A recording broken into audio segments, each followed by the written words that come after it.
If I may have your attention, please. I would like everyone to please make yourselves back to your seats so we can actually start with a public lecture.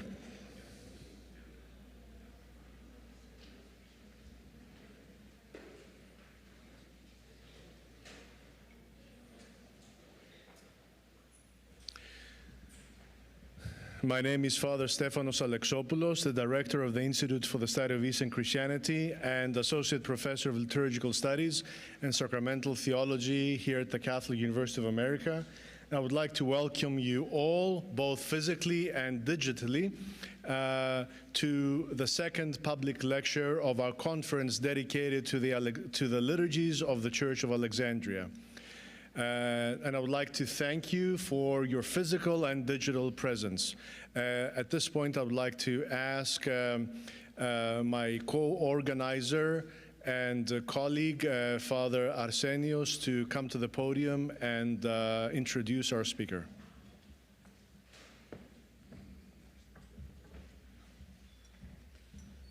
It gives me great pleasure this morning to introduce His Grace Bishop Kyrillos. Bishop Kyrillos is the first American-born bishop of the Coptic Orthodox Church. After receiving a Bachelor of Science in Communication Studies from UCLA and a law degree from Georgetown University Law Center, he earned 2 master's degrees from Holy Cross Orthodox School of Theology and a PhD in the history of Christianity from the University of Notre Dame. His doctoral dissertation is titled Our Great Archpriest, St. Cyril of Alexandria's Approach to the Priesthood of Christ, written under the supervision of Professor Brian Daly. He was ordained as Auxiliary Bishop of the Diocese of Los Angeles in 2016, where he oversees the Christian Education Department and serves as Dean of the St. Athanasius and St. Cyril Theological School. Please join me in welcoming Bishop Kyrillos.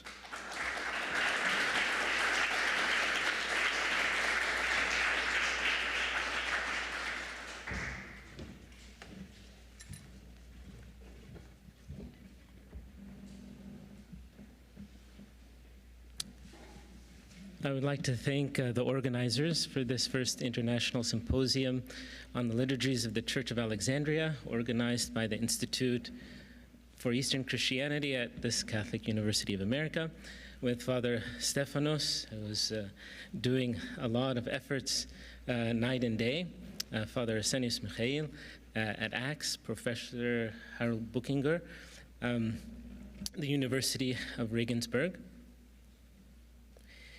And I'm grateful to be with you this day. In this presentation, I attempt to summarize more than 120 years of scholarship in several areas of Coptic liturgy. It is not recommended to approach the academic landscape in such a cursory fashion, but I do so since most of our community are mostly unaware of the countless valuable contributions that scholars such as you have made to our Coptic Orthodox Church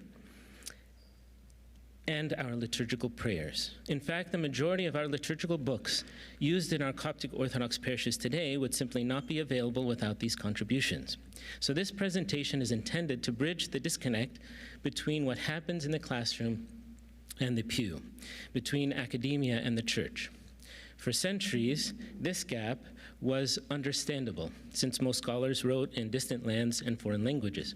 It was also justifiable since the church was often removed due to persecution, poverty, illiteracy, or simply the unavailability of these publications. Yet our modern landscape now allows for a healthy and mutually beneficial dialogue between scholars and parishioners. And I think that is why we can see this conference today looks very different than some of the others that we have attended over the years. Our faithful are thirsty for the study of liturgy in particular. And while I'm amazed at the same time, such a vast knowledge of Coptic liturgy in specific is more and more available, as we have heard over the past few days. Despite many of the achievements and contributions in the Coptic Congress or the Society of Oriental Liturgy, the Liturgies of Alexandria often do not receive the scholarly attention they deserve. And as Father Stefanos mentioned in his opening remarks, this is the first conference to focus on the subject. I believe that we are approaching an end to this gap and divide between church and scholarship. Through the many years that I've been attending liturgical conferences and studying liturgy, I have spent much time grappling with two questions.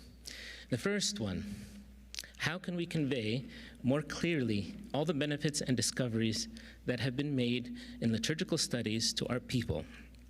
And I must admit, I often spend more time thinking about this than thinking about how the scholarship and what was presented can be improved or enhanced or responded to. And second, how can these contributions help guide our church in her journey to worship in spirit and truth? This is what I would like to examine in this unique opportunity where we have representatives from both audiences, which simply has not been possible without technology that we have today. I hope this endeavor will be mutually beneficial for our scholars. I hope to demonstrate ways in which your scholarship has contributed to worship within our parishes, as well as offer some unique ways in which liturgical practice can answer some of the liturgical questions we have discussed. Our faithful, I hope to shed light on some ways in which liturgical scholarship can help us worship and make the adjustments that may be necessary within our liturgical texts in the future. And for some, this is a quite unsettling thought. Perhaps the study of liturgy in the Coptic anaphora have been mostly widely copied, translated, and studied since European scholars traveled and bought or stole these precious manuscripts from Egypt and housed them in the Vatican, Oxford, and Paris. At first, these were often translated into Latin, but as early as 1872, Milan helped compile what he called the original documents of the Coptic Church. And about 20 years later, Brightman would include these in his famous book of liturgical prayers published with English translation. It is also in the 19th century that we see the first publication of the Theologion, of the anaphora of Basil and Gregory by Higumen Philotheos Ibrahim and Abdulmasih Salib, and the Coptic Catholic reprint of Raphael Tuchi's Theologion. But we do not see any critical addition or attempt until about 1957. Most recently, Abun Arsenius has provided us with the first English translation of three most important commentaries of the Coptic liturgy. In the last decade, we have learned so much about our Coptic anaphora from scholars. Max presented so beautifully on Thursday the vast contributions in most recent decades. And for those of you who are unable to listen to that, I would direct you to his presentation, and I recommend that you take the time to do so, so many of those who have not heard that. I would like to highlight in particular this great difficulty that some of these scholars had in finding manuscripts, translating them, and making sense of them. Burmester, for example, dedicated almost 50 years of research to examine every area of Coptic liturgy, even if it was in a preliminary form.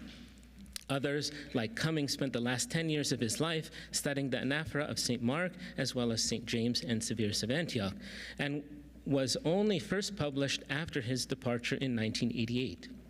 O'Leary, without computer or camera, transcribed by hand the Coptic Theotokeia and then translated them into English. For such scholarship, we are indebted. For many of our liturgical books and their publication, we often take for granted. These scholars not only helped to publish our liturgical books, they've also helped us understand them, how they are structured, where some of the prayers come from. We learned from Professor Brockman how Pope Gabriel II limited the use of the anaphora prayers to the 3 that we have today, and we heard also in the presentation by Father Arsenius. While other anaphora existed for some time, this shift seems to have the intent of focusing on the most authentic or deeply rooted prayers of the Church, and perhaps to avoid more recent accretions that would somehow detract or distract, or even more ancient anaphora, as you well know. Since these liturgical texts of old span about 100 years, tracing their development can be quite arduous. For example, we have a lively discussion about the Christological phrase in our final confession without a single moment or twinkling of an eye. And in situ identified how this circulated in various Coptic anaphora, as well as the Bohairic homily of Pope Mark III, which is a reworking of Pseudo-Epiphanius, as we heard. We also find this phrase, without a twinkling of an eye, repeated in the writings of Severus, often to describe the unity between Father and Son. We also can take into consideration over the centuries many adjustments that have been made to other parts of this prayer. The Holy Synod under Pope Michael V in 1138 adding the life-giving to the flesh, and Pope Gabriel II adding the phrase, and he made it one with his divinity. Scholars have not only helped us identify developments, they help us outline where these developments may come from by examining the reciprocal influences of Egypt, Syria, and Jerusalem. When it comes to liturgy, I have a very special place for the liturgy or the anaphora of St. Cyril, which is also referred to as the anaphora of Mark. 25 years ago, we had not the full anaphora prayer of St. Cyril available in any of our churches, and only portions were prayed, and definitely out of sequence. Now, at least in some dioceses, it is customary to celebrate the anaphora during the Great Fast. And when I began to study this, I had many questions and very few resources. So you can imagine my great delight when Agnes presented the 7 papyri of the anaphora, and our discussions about how this anaphora was used after Chalcedon. And even then, we are simply scratching the surface. There are some ways in which studies have enhanced, or these are some ways in how some of these studies have enhanced our knowledge of liturgy. But there are also occasions in which modern liturgical life shed light on scholarly inquiries.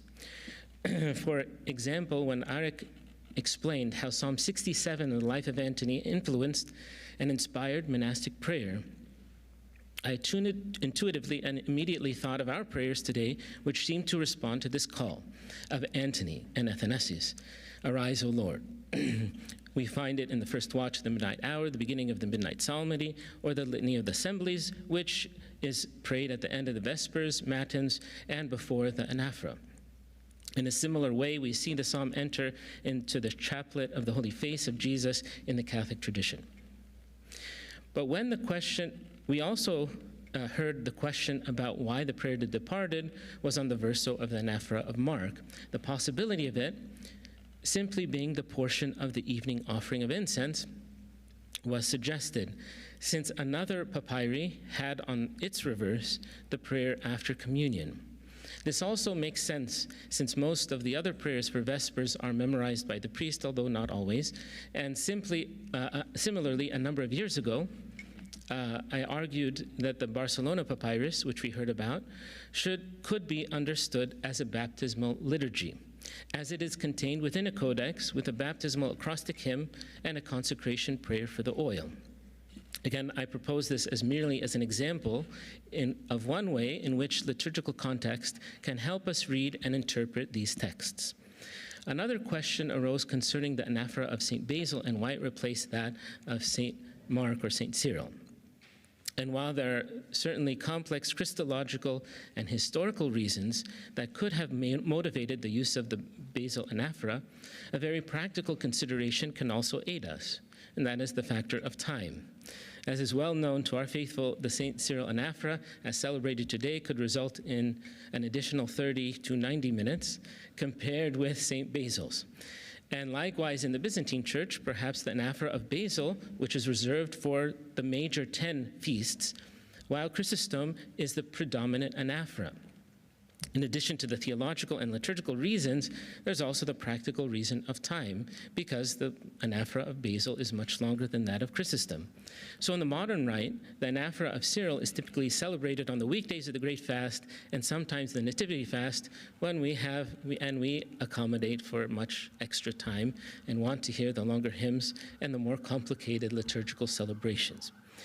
These reflections are simple ways in which the celebration of liturgy may shed light upon those liturgical texts, once again bridging the gap between academia and the church in an invaluable and mutually beneficial manner. About 30 years ago, Abuna Athanasius Me'eri began studying the available manuscripts and publishing a series of liturgical studies on all our Coptic liturgical prayers. While these books and studies have been conducted before, this one was quite new. He alerted our people to something quite unheard of for Copts: change in liturgical texts and practices. Unbeknownst to many of our faithful, there have been several notable years in the history of our church where liturgical reform took place, including those initiated by Pope Gabriel V, Pope Kyrillos IV, and the modern practice of Pope Kyrillos VI. And I'm sure these have been referred to throughout our time here, but most of our people still are unaware of this aspect of our church. Currently,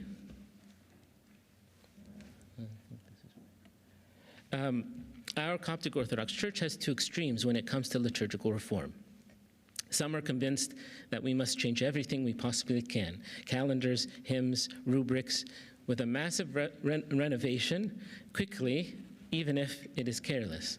And there's another group that are convinced that we cannot change anything at all, since it has been received directly from St. Mark. Of course, in the middle are those who seek to navigate carefully and gradually to uncover the principles and purposes of the foundations of our liturgical life and prayer. And we need to move forward with all these groups, guided by the Spirit of God, who granted us the mystery of godliness. Much of the dilemma is due to a lack of a concrete, systematized methodology of how to study liturgy, to assess the needed adjustments, and to implement these changes. We are not the first to address this question of liturgical reform. About 70 years ago, as you know well, the renowned scholar Anton Baumstark set forth laws of liturgical development. This was furthered at the Pontifical Institute of Rome, which many of you have studied, primarily under Robert Taft, to whom we have all read and enjoyed reading for many years. I would like to summarize some of those principles about liturgical reform that can aid us in moving forward. The first one, on the right slide, I can barely. It's up there. Is it too far? Yeah.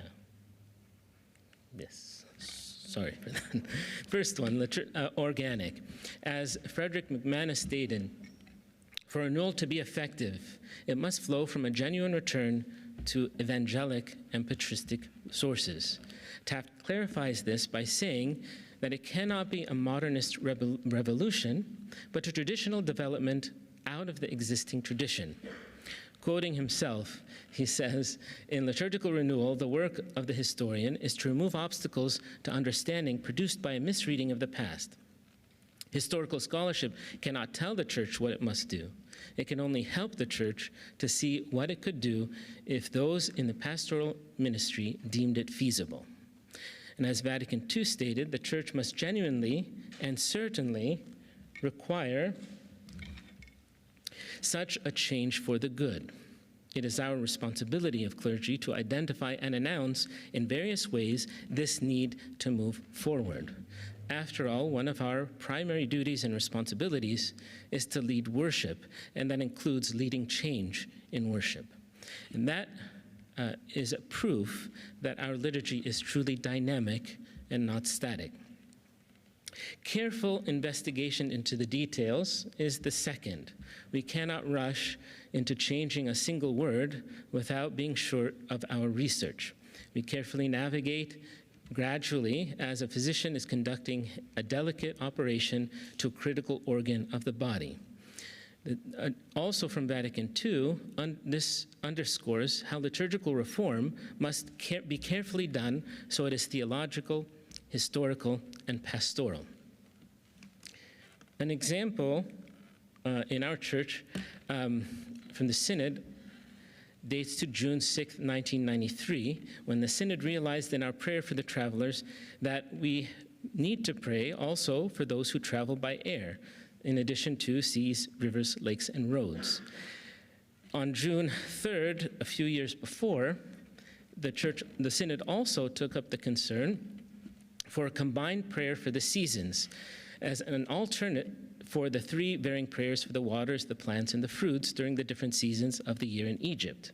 Now, these may seem very minor developments and almost unrecognizable, present a significant step forward in acknowledging the new circumstances that the Church was facing, whether with technology due to air travel or the growth of the Church in the lands of immigration with a different climate pattern.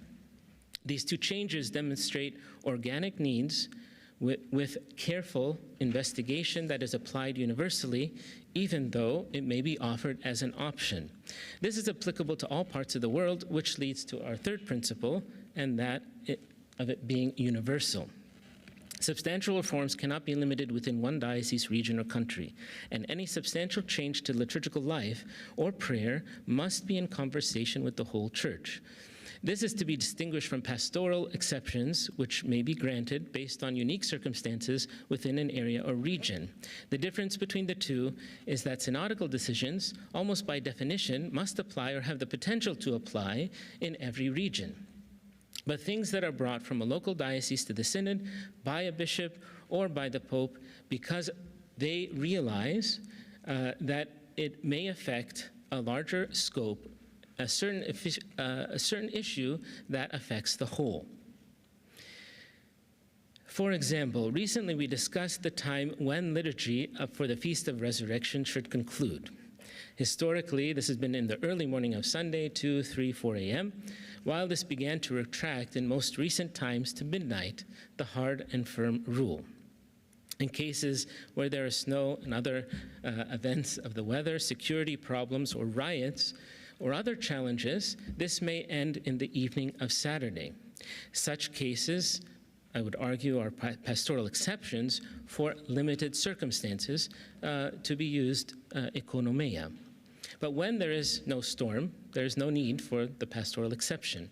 Some, however, have claimed that ending early may represent a pastoral need for our children, elderly, or the majority of the people who work at a different time and have different expectations. The discussion that we had reminded me of the same question posed to Pope Dionysius in the 3rd century: which hour to finish fasting? On the Feast of Resurrection, to which he responded, not before midnight. But as Professor Howard Buchinger informed us, in the time of Peter I and Alexander, the resurrection vigil seemed to conclude earlier on Saturday evening. So it is comforting to know that we face the same struggles today. And I think we need more time to further explore those contexts, and why they made those decisions is helpful for us to examine the whole. The fourth, it must be gradual. Reform and change cannot take place overnight and needs time to assess and to clarify. We need time to educate our congregations, to explain why we are suggesting these changes. Our Holy Synod has a subcommittee to address these changes or adjustments in the liturgical rites and prayers. It is one of the largest subcommittees. It receives hundreds of inquiries every year by bishops, priests, and others. And in one of the requests that keep repeating was how to unify the teachings and the rubrics of the newly ordained priests in the monasteries during the 40 days, because there are very variant explanations that furthered the distinctions that happen in the rubrics. So in response, the committee gathered all those monks who taught the rubrics in the various monasteries and tried to reach a consensus for a couple of years. And they identified many variations at the same time in those manuscripts and in the commentaries.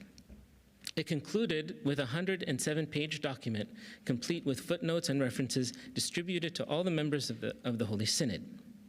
In the session in which it was presented, no decision was taken. The members needed time to study this useful document. So the following year, a more detailed presentation was made, followed by a lengthy discussion on one page of those 107. Also, no decision was taken.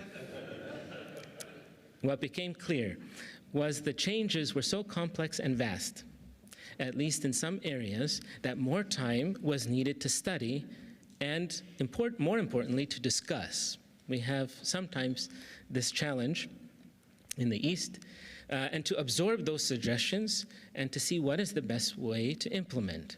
This was universal, comprehensive, careful, and organic, but it was not gradual enough. And changing one word or litany, while it can be accomplished in one session of the Holy Synod, but a dramatic change such as this one needed much more time for synthesis. Using these principles, I think we can move forward in our study of liturgy and in proposing the solutions that seem best. But I would like to turn now to the Holy Psalmody. As early as the 14th century, Ibn Qabr mentions that the core elements of the Midnight Psalmody. Yet the first printed editions of the annual and Kiak Psalmody do not appear until the turn of the 20th century with the Clarius Labib. The earliest 1908 edition aids us in identifying some of those hymns that were recently added. Scholars began to study and report. O'Leary examined the Theotokeia, Father Gregorius assessed the Christological themes in the Theotokeia and biblical structure for the Psalm of the Three Holy Youth, while Bishop Epiphanius of blessed memory demonstrated the development of the morning doxologies. We also had some major contributions of William Athanasius Me'eri, Father Gregorius, and Dr. Hanan Yusuf. The very first edition of the Psalmody in English was published in 2004. We still await from Daniel Girgis and his team to complete the first critical edition of the Psalmody, which they have been laboring since 2021. I think this is an appropriate time to mention the tension that often arises between scholarship and pastoral care. In my opinion, this is the most challenging text to translate and edit today, not because of its complexity, primarily because it is memorized by our faithful, and to change one iota is faced with much resistance. And if you haven't experienced this, you can ask any of those who have tried to adjust one word in any of these texts. About 15 years ago, when a new translation of the Psalmody emerged, it did not bode well. The same for the second and third attempts. Even the largest problems within this text must be dealt with extreme care. What we have learned is that we cannot simply jump from manuscript to microphone or from classroom to SoundCloud. When we return to our principles of reform, we can identify that while some of the clergy have identified the need for Christological and linguistic problems within the Psalmody, most of our faithful have not. And despite how meticulous these changes may be, change is often initiated in one mobile application or parish, but not universally. Moreover, I propose this change especially needs some time since the text is so loved and memorized to our faithful. So the process can be expedited through lectures and articles on the Psalmody, but this will need time for the environment to change. Our mobile app, In Spirit and Truth, can also help educating the faithful by providing word studies and commentaries with the click of a word, but all of this needs some time to generate.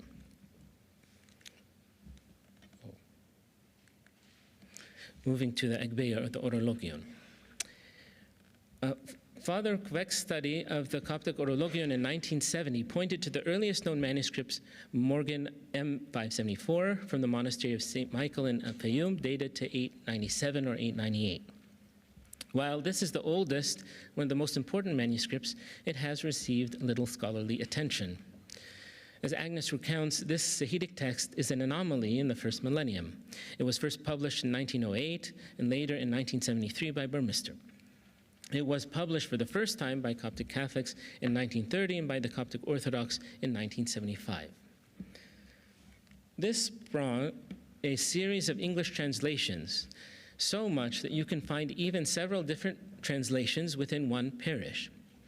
This diversity is primarily due to the Coptic Psalms, which sometimes follow the Hebrew, sometimes follows the Greek, and sometimes stands alone based on one of the Coptic readings.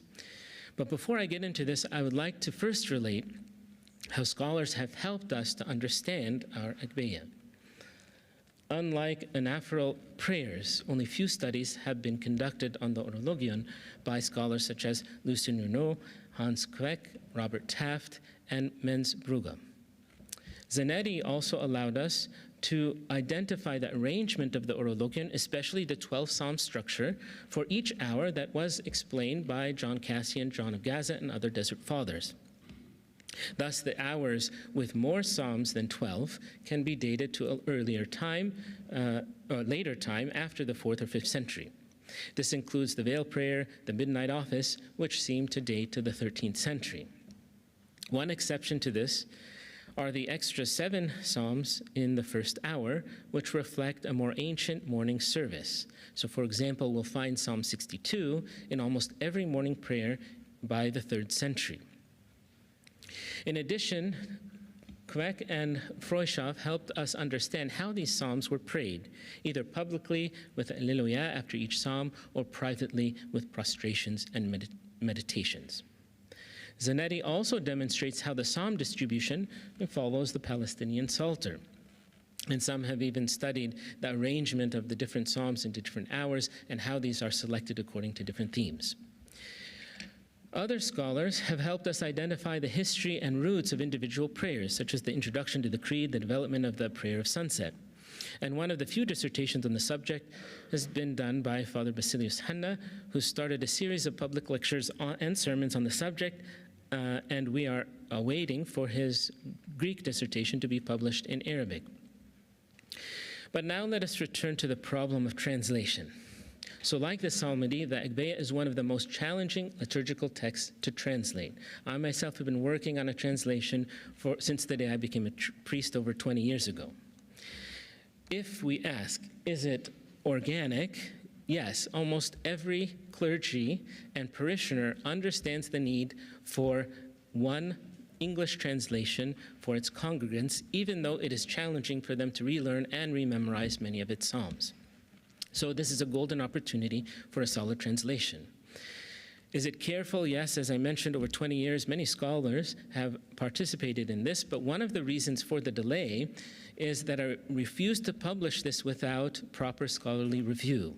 And I remember in one of our first meetings, we went for hours in the translation of just a couple phrases in the Agbeya, and so we realized that this is going to take much longer to reach the proper conclusion. It also has to account, as I mentioned, for the Coptic, Hebrew, and Greek variants just in the Psalms alone. But we are supported in this case with the scholarship.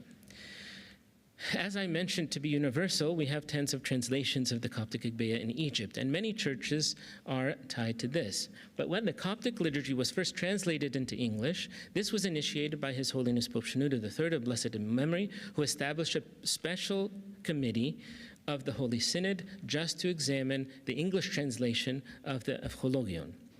And while this committee originally started working on the Agbeya afterwards, with the many variations that are present, it is unclear whether the various dioceses and regions outside of Egypt would agree to one translation. Fourth, a gradual implementation, I believe, must be done in stages. So the preliminary stage is to publish a first draft of the translation distributed to the churches and receive feedback from the different areas until we can publish a final translation to be used in all the churches. Again, we hope by that time we'll have the opportunity to educate our faithful once the first edition comes out. Moreover, we also hope to use our mobile app, Spirit and Truth, which contains word studies for those complicated words within the Psalms, and patristic commentaries for the Psalms and other prayers.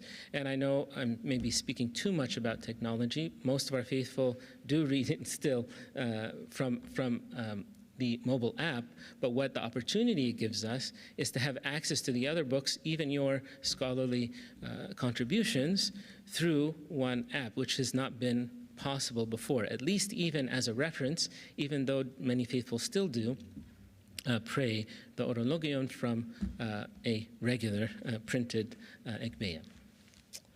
The lectionary. In the medieval period, the Coptic lectionary starts to demonstrate some level of uniformity.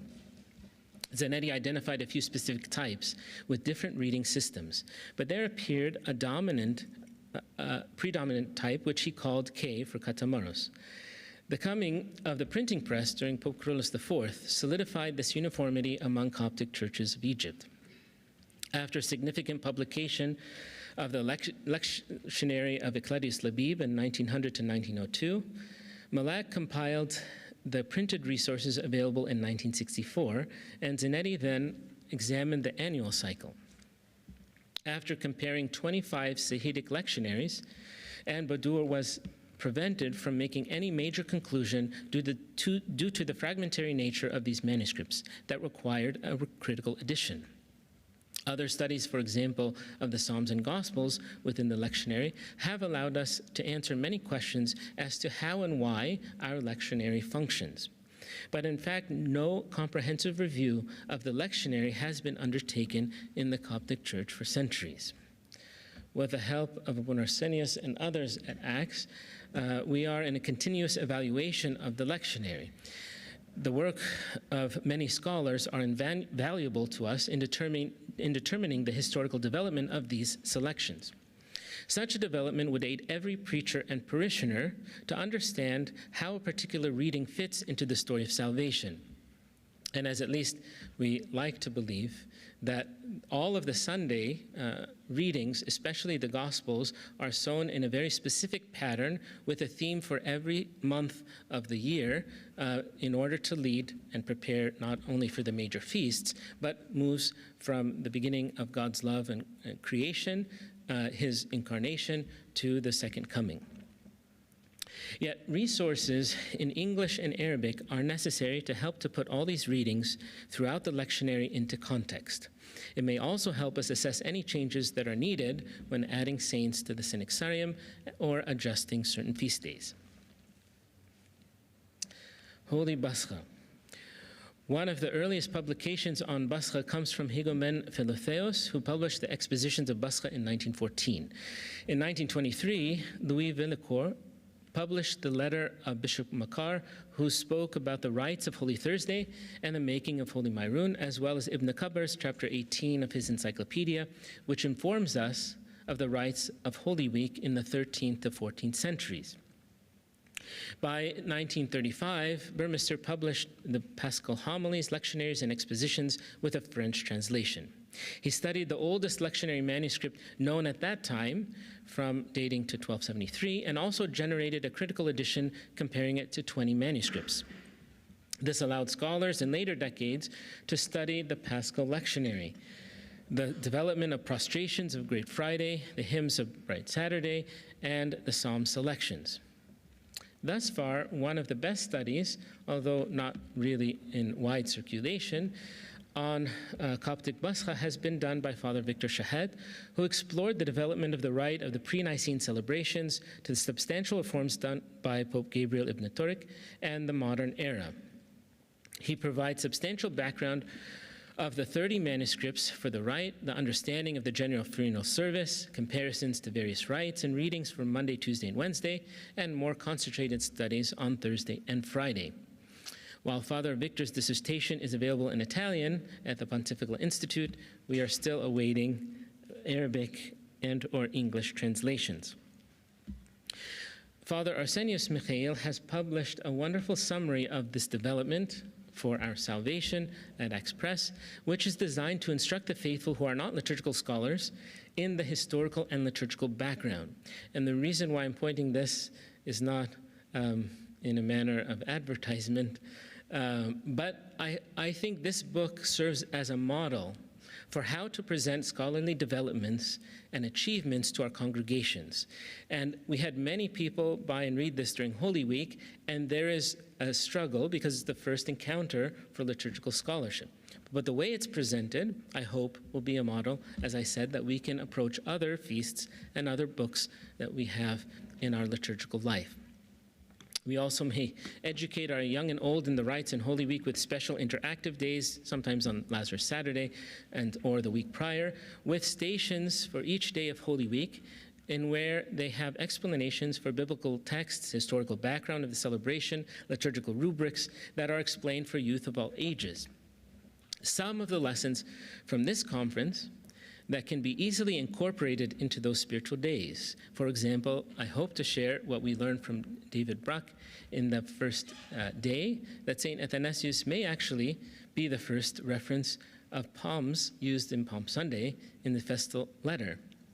And Harold Buchinger told us about the Paschal themes from Pope Theophilus' homily on Holy Thursday, including the life-giving mysteries of the Eucharist, wedding banquet, and Mount Zion. These contributions, I would say, help us situate and explain to our congregations what the ancient texts and what the earliest references that we have spoke on the subject. Moving to the Synaxar. It is hard to believe that our editions of the Coptic Synaxarium are barely 100 years old. In the last 15 years alone, the Coptic Church has been struggling to revise it. While some great efforts have been made with individual saints, such as St. Mina, St. Damiana, St. Maurice, St. Verena, St. Rebecca, St. Philotheus, St. Shenouda, St. Thecla, there's a list of these studies, including St. Thecla, St. Onofrius. Any concrete methodology to incorporate these studies into the existing Synaxar still is wanting. Over the centuries, there have been many hagiographical labors, as I include here, including the Bibliotheca Sanctorum Orientalum, and many entries on the saints in the Coptic Encyclopedia, as well as literature on the Synaxarium by Forget, Bassett, Burmester, Conquin, and Graff, most of which are summarized by Swanson. Once again, these major contributions are rarely, if ever, consulted when editing our Synaxar. Due to this lack of methodology, changes seem haphazard and idiosyncratic. Some new entries are added without proper research, while other saints like Catherine of Alexandria or St. Verena were deleted without proper justification. St. Philomena was not included without any significant study, and other lives are confused or conflated. For example, St. Cyprian, who was martyred with St. Justina under Diocletian in 304 AD, is often confused with St. Cyprian of Carthage, who was martyred by Valerian in 258. This confusion is made not only by modern scholars or modern people looking at the Synaxar, but also by St. Gregory Nazianzus in the 4th century and Prudentius in the 9th century. Or fairly recent entry of the 10th of Baramhat, March 10th, for Ibn Makin confuses Ibn Makin the Elder of the mid-13th century, who wrote the continuation of the history of El-Tabari, and the mid-14th century Ibn Makin the Younger, who was a theologian. These frequent historical inaccuracies need correction. We are grateful for Deacon Severus Megid Michael, who has been working on the Synaxar for some time now and hopes within a few years to produce a more accurate edition for our faithful, as he is reviewing every sentence with meticulous detail, and Abuna Arsenius and others are helping in the process. He pointed to the 2nd of Tuba, where Sibelius is claimed to appear during the time of Patriarch Theonas, although Sibelius very likely died before Theonas was even born. And at the very least, his heresy certainly did not appear during the tenure of Pope Theonas. In the 1st of Amshir, I wish the modern version had improved the medieval version, but it's simply not the case. The medieval version has Pope Timothy directly interrogating 2 of his heretics who are deceased at the time. And the modern version solves this by replacing them with 2 fictional names. These examples demonstrate the significant revision that is needed in the Synaxar and how complex this process is. We need our talented scholars to help identify and correct these mistakes, and our clergy to be privy of this scholarship. We also plan to provide these historical footnotes and hagiographical resources for our faithful in our study mode in the app. And again, I hope that interactive feature can help our faithful delve further into the lives of the saints. So many people who desire to learn more about a certain saint, they have to search or ask. But if we provide it in a quick way, even if the reference is there, then many of them will continue in their research. In addition to this improvement of the Synaxar at Acts Press, we have been for some year undertaking targeted studies of individual saints like St. Maurice, St. Verena, and St. Moses the Black, and hope to publish other lives of St. Theodore or St. Catherine of Alexandria. To convey these stories to younger ages, we also produce coloring books and storybooks. And I only mention this so that what is done in a more academic level can also correspond to what is going to the same level of the children. And again, that's something that hasn't been done before, because sometimes we have inconsistencies, so that when the children grow up in high school and college, there's a different story that is told to them. In fact, this started, I think, a trend within the past 5 years. Many churches and individuals began self-publishing various books for our children. And that will help aid the necessary additions or adjustments that need to be made to the lives of the saints. The Difnar. Although it seems very similar to the Synaxar, the Difnar or Antipharion is an original Coptic text, not a translation from the Arabic. It is chanted and not read. The oldest known copy of the Bohairic Difnar was copied in the year 1384 or 1385 in St. Anthony Monastery near the Red Sea. And in the 18th century, several copies were made in Cairo for the use of churches. O'Leary made the first widespread publication in 1926 to 1930 in 3 volumes, and in 2008, Martin Krauss published the Sahidic Difnar from the Morgan Library in German. These publications allowed for the Difnar to reemerge in the Coptic Orthodox Church within the last decade, outside of the monasteries. Nevertheless, Brockman has noted that the Difnar still requires more study as to the arrangement and the use within liturgical celebrations. Despite these studies, there is no scholarly edition of the Bohairic Difnar. In 1996 and 1998, Gaudat Gabra published a couple articles on the subject, but it was not until 2010 that Neshat Mikhail published his doctoral dissertation. He then received a grant to finally publish for the first time an Arabic translation of the Coptic Difnar for the 12 months of the Coptic year, based on this 14th century manuscript from St. Anthony Monastery.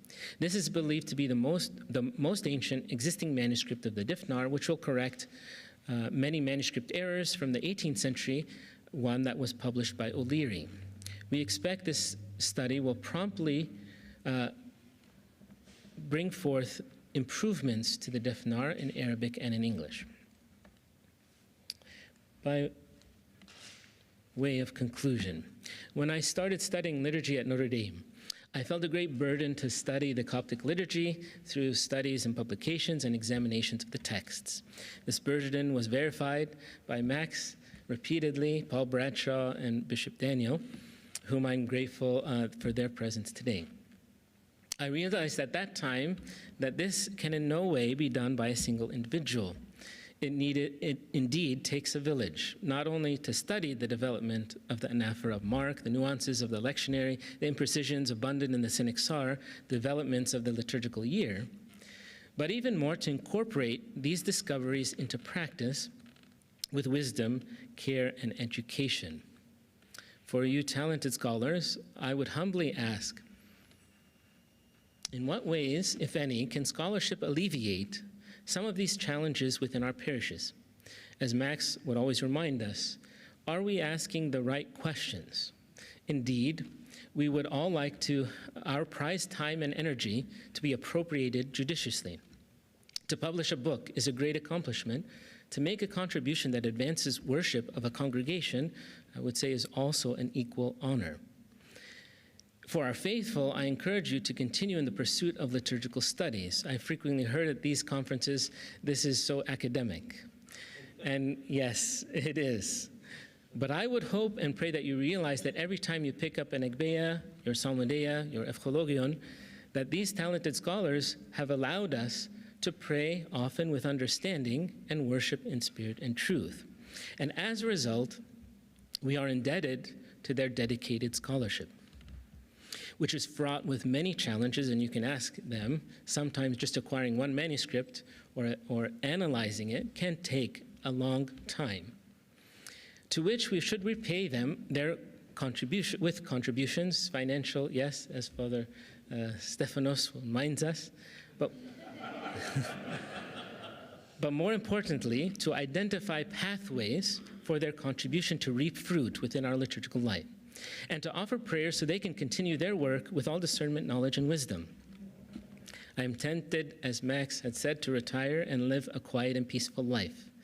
But I haven't written 100 articles or 50 books, and with whatever time left, I desire to remain dedicated to become this bridge that connects our scholars with our faithful, our research with our worship, our articles with our liturgical books, and I hope many of you will join me and do the same.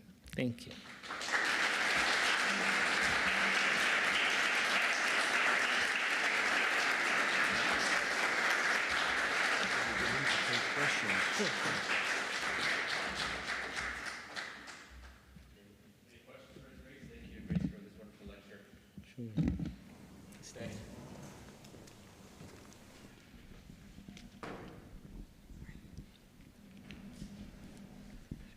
Thank you, Your Grace, for this really wonderful, informative, and interesting lecture, which really showed that liturgy is a very living thing.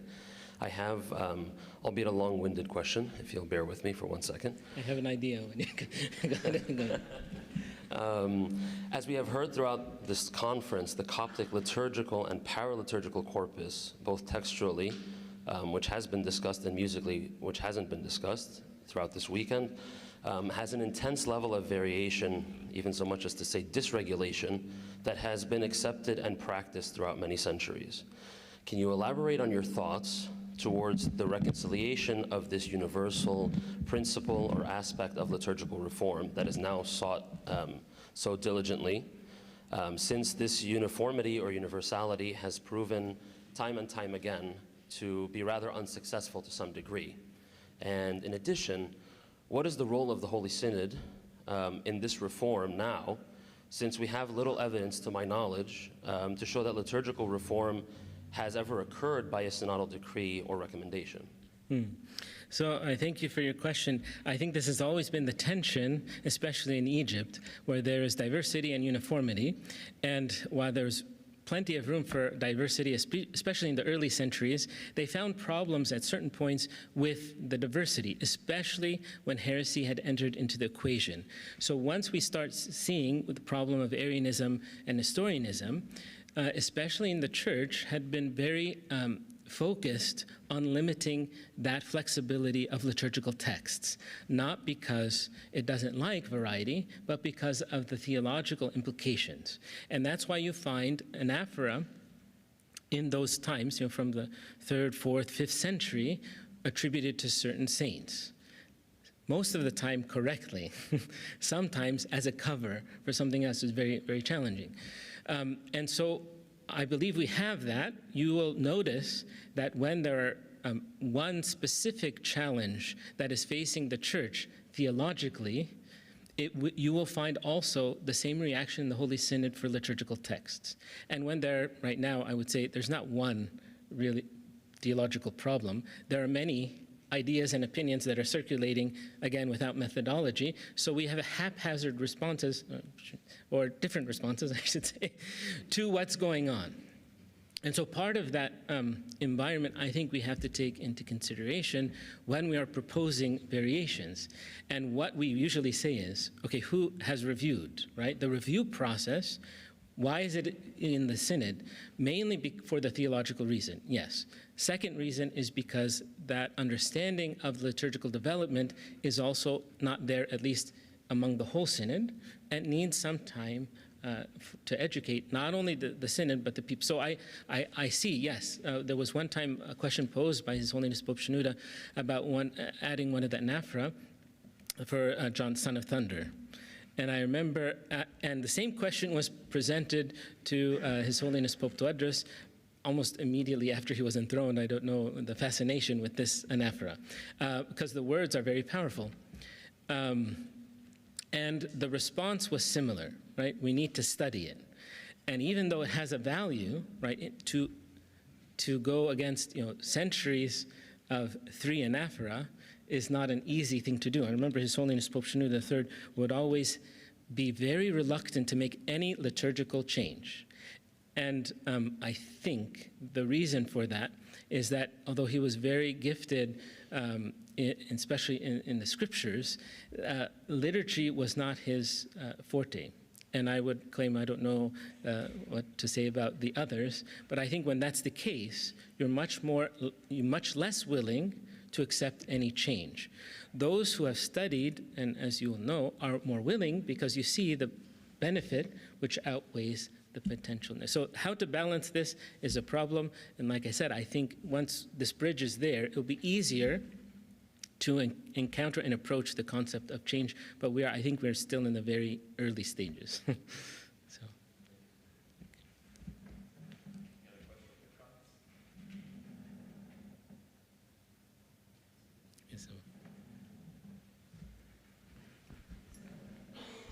Thank you, Your Grace, for this valuable lecture. You have taken us throughout the books or the liturgical books of the Church. Would you please speak a little bit about the book of the sacraments, like the wedding and the unction of sick, and especially that some sacraments like the repentance, we do not have solid paper to rely on. So would you please speak a little bit about that? Originally I had planned, and then I found like the time was very limiting. But I can take the example, say, for the mystery of the crowning, which I believe we had a conversation earlier, that it has a very complicated development, not just in our church, but in many of the churches, and has been dealt with very, I would say, it's hard to make sense of the way that it was dealt with in the last 50 years. And that requires a lot of study. And also there's a practical concern on the other end because of the timing. There are some couples that insist on having a long wedding and some that want it as fast as possible. And so we have this pastoral challenge, what to do with the texts. Attending a wedding in Egypt, if you have done so, it's very different. And they have a very strict time to do so. So I try not to attend a wedding in Egypt for that reason.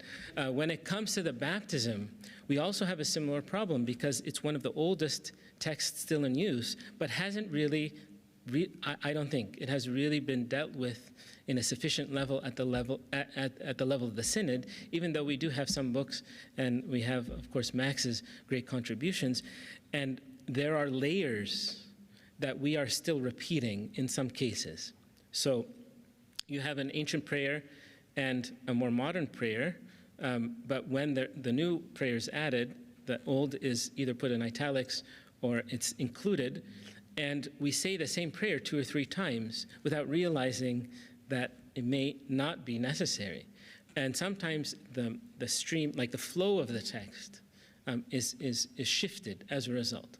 So in the baptism, I think it needs a lot of work, and it's probably the most complicated of the others. In terms of confession,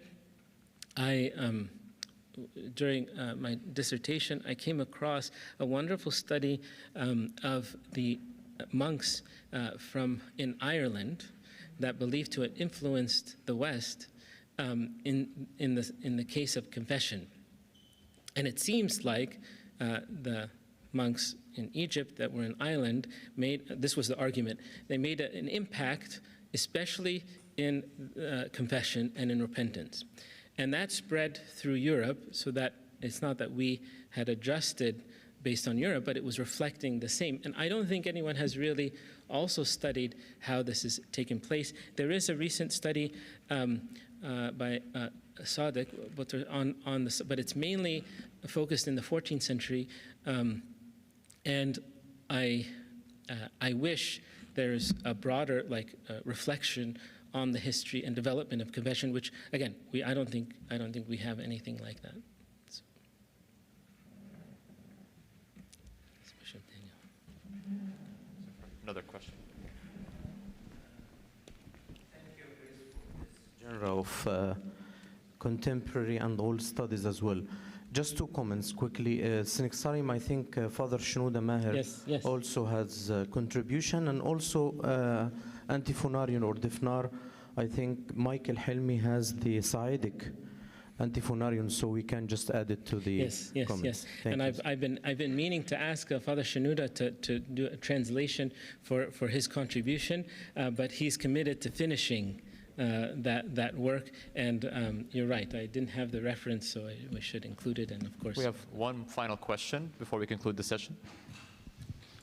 Sayyidina, thank you very much for an outstanding presentation, which makes me jealous and makes me think that maybe some sort of similar overview is needed in my own church. Thank you very much. I have two possibly related questions of a kind of ideological nature. As a bishop who has a little bit of knowledge about the liturgy, I have addressed a couple of issues of great concern in our church, outright abuses that have crept into the tradition of the church. And I, as a bishop, addressed these issues and brought them to the attention of our Catholicos, and was met not only with caution, but with outright dismissal. Because of some of the issues that you raised, I don't know how many of our patriarchs and popes do have sort of a liturgical knowledge which would assist them in addressing these issues, or at least addressing them. So the first question is, how realistic is it in this day and age in our churches, or your church and specifically, for us to expect the possibility of liturgical reform from the top down? Do we know in our traditions or your tradition how successful that kind of reform has been historically, but specifically considering our conditions today in modern and postmodern life, number one. And possibly connected, and I mean this with absolute love and respect for the Roman Catholic Church, and it's not a leading question. But given that the Catholic Church arguably is the only apostolic church that has really attempted serious liturgical reform from the top down. The Second Vatican Council is what I mean. And given now, all these decades later, what we are seeing in the Catholic Church, a polarization which is at least in part the result of liturgical reforms, if not mandated, sort of inspired by that council, what do your church and mine and others here have potentially to learn with regard to liturgical reform in our own churches? Excellent. I hope I can answer. In terms of your first question, which reminded me of what happened, at least with me and maybe some of you, very early this morning when the alarm came on, and we hit the snooze button once and twice and 3 times. And I think in our responsibility as bishops or hierarchs, the same thing happens, especially when it comes to liturgy. So you may have rung the first alarm for your Catholicos, but that doesn't go away because the need to wake up and go to work is still present. And I think what happens in liturgy is that continually rings from one person to the next, and given our responsibility, if we don't respond to that call, God usually makes it happen in the way he needs. So it may happen in a later generation, but from what I see, those changes usually do take place.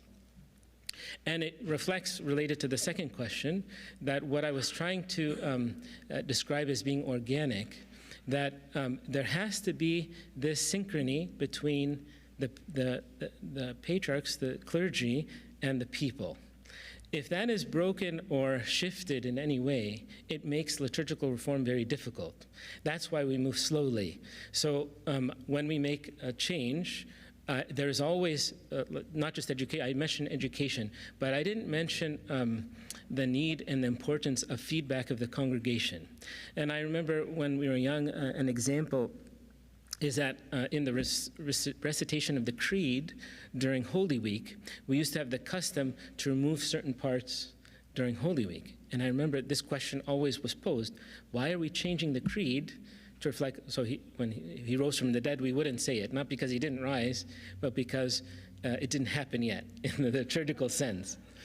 And this question was posed time and time again at all levels. Eventually, the Holy Synod addressed it and made the decision: do not do this. And it was almost overnight. But the response was met I didn't hear of any resistance to it. It made perfect sense because that was the traditional, and I think we were the only church maybe doing this. So eventually, I don't know how many centuries you would tell us this was happening, but at some point, there need that leadership to take the decision. But I believe, like I said, with feedback and evaluation, and that is, it is sometimes hard for us in the East to do, but I think we can put systems in place where that is the case. And that's why if we plan, incrementally, what are the changes we hope to do, and taking those steps will make it a little bit easier. So, like I said, we can change the whole Igbeya, but to do that overnight is hard. The modern technology does help us. Like we've seen in one of the apps, they'll change the Psalmodiya overnight, and there'll be resistance. They'll change it back. Same with Igbeya. In one of the apps, they changed it 3 times. And the reason was the feedback of the people. That's a test which we can do with technology. And actually, I hope we never have to do it. Like, I never have to do it because it kind of betrays the responsibility. But it does give a test case where you're saying to see what is the feedback. And in some cases, like I say, some cases that evaluation is helpful to have. Is that? No. Thank you. I think we conclude the session. So please join me in thanking once more His Grace Bishop Kyrillos.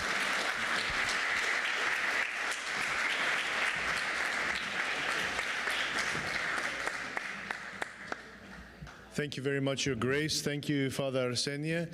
So now we break for lunch. I just checked, it's not raining, so if you want to go across the street or at the Priz for lunch, please do so. For the speakers, you can either go to our usual lunch site from the outside, or we can take the elevator and the stairs down. Go to level B, turn left, and you'll come to our lunch area. Thank you very much. And we meet back here at 1:25 sharp, so we can start at 1:30. Thank you.